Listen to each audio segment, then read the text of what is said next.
hurmatli o'quvchilar, bugungi mavzumiz suyaklarning shikastlanganda birinchi yordam ko'rsatish.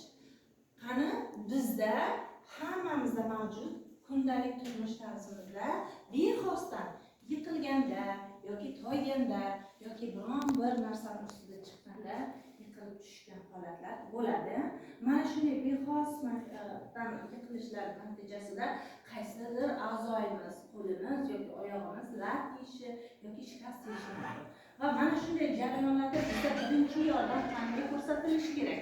Sizda a'zolaringizni qanchalik himoya qilib, qanchalik uni shikastlangandan bartaraf qilish kerak bo'lsa, hammasini mana shunday tibbiy yordamni ko'rsatishdan oldingi birinchi tez yordamni ko'rsatish tushunchalarini beramiz va bizlarga kerak bo'ladi bittadan o'g'il o'quvchilar, bittadan qiz o'quvchilar va shu o'quvchilar ishtirokida tez yordamni berish muolajalarini ko'rib chiqamiz.